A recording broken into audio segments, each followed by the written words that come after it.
Hey, welcome to Zach's Tech Turf and weekly download episode number 47, which is my weekly tech and PC gaming news series. Today, I'm going to be playing some more Doom when I give you this news, and I'm going to be sipping on a Coke Vanilla Zero. Make sure you guys let me know in the comment section what you're sipping on. Let's get into it. Alright, so I guess we got to start with Apple's WWDC keynote news because they announced a lot of cool stuff. I'm going to quickly cover the stuff I'm interested in, but I recommend you check out the link in the description for more news if you're interested. By far, the coolest thing they announced was their new HomePod speaker. Apple is trying to combine a high-end speaker with a high-end voice assistant, and so far it looks like they've achieved that with the HomePod. The HomePod is coming in at $350 and is looking to compete with the Amazon Echo and Google Home, as well as the Sonos speakers because, like I said, they want it to be the best of both worlds. Apple also announced their new iMac and iMac Pros, which I know Apple fanboys have been waiting a long time for, but I'm not sure if the new iMac Pro hit the spot. It features top-of-the-line baller specs such as a 5K display, 18-core Xeon processor, 4TB SSD, and Thunderbolt, but yeah,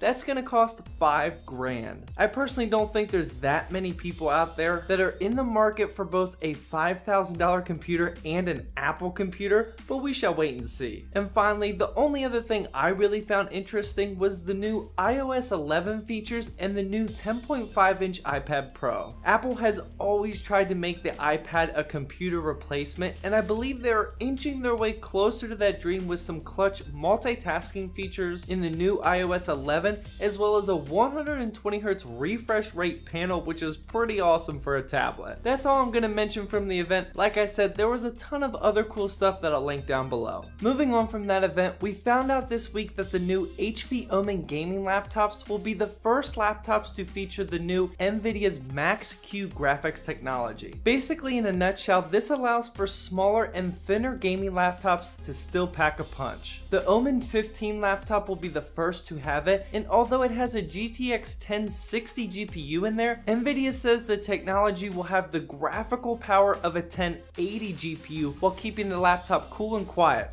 Yeah, I'll have to see this one to believe it. HP also revealed some other cool gaming products this week, but most notably was their external GPU solution for their gaming laptops called the HP Accelerator. It's basically a boss-looking box with a power supply, and it can hold a normal desktop GPU. We are starting to see more of these around the gaming world, and I'm personally liking this trend. The concept is that you'll be able to plug this into your HP gaming laptop when you're at home for some extra beefy frames per second, and then quickly unplug the Thunderbolt 3 cable and go on your way with your laptop. This HP Accelerator will cost only $300, which is much cheaper than the Razer's core competition. So that's pretty much it for tech news this week. Apple kind of stole the show on this one, so let's move to the PC gaming news. First, the GOG Summer Sale is underway and there's some pretty good deals on there. The Witcher 3 is 40% off, Stardew Valley is 33% off, and you also get Rebel Galaxy for free when you purchase any game. GOG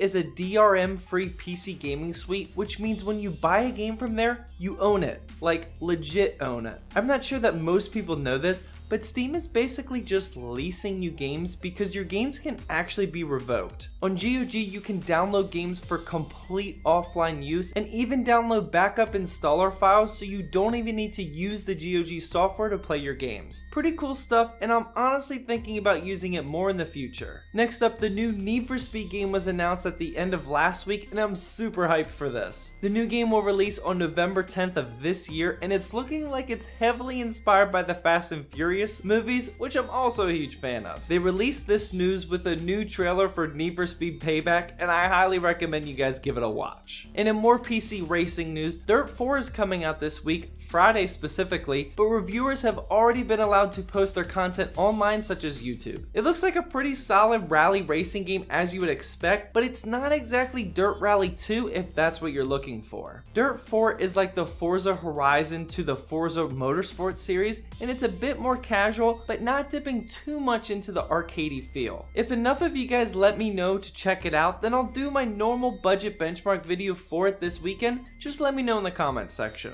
Moving on, Battleborn kinda went free to play this week. Battleborn is another MOBA light FPS title from Gearbox. The new added free trial allows you to play 6 characters absolutely free, and those 6 characters will rotate every week. You can then upgrade your game to the base game for $30, so it's kind of a free trial, but kind of a free to play with a premium upgrade, depending on how you look at it. Because of this, I think I might feature it on a future weekly download episode because it actually looks kinda cool. In more MOBA news, the latest Smite adventure added an RPG dungeon PVE event, which looks pretty cool to someone like me that doesn't even play Smite. I've mentioned before that I'm not a MOBA fan because I like PVE to be incorporated, and Smite's latest adventure appeals to me. I really don't know how Smite works or any of the details, so I'll let you guys look that up for yourselves, but it caught my eye, so I thought I should mention it. And to wrap up the PC gaming news, Valve has cut ties with their Greenlight service for new games and has implemented what's now called Steam Direct. Instead of voting on new games to pass through the system like on Greenlight, new game developers now have to pay a $100 fee to Valve, and then they'll get their money back once they sell enough copies of the game. There's also some minor detail differences which aren't worth going over for us consumers, but just know that Valve is putting a better system in place so that we aren't flooded with hundreds of terrible to mediocre games that we have to sort through on the Steam store page. Well, that wraps up weekly download episode number 47. Make sure you guys let me know in the comment section what your favorite tech or PC gaming news was this week,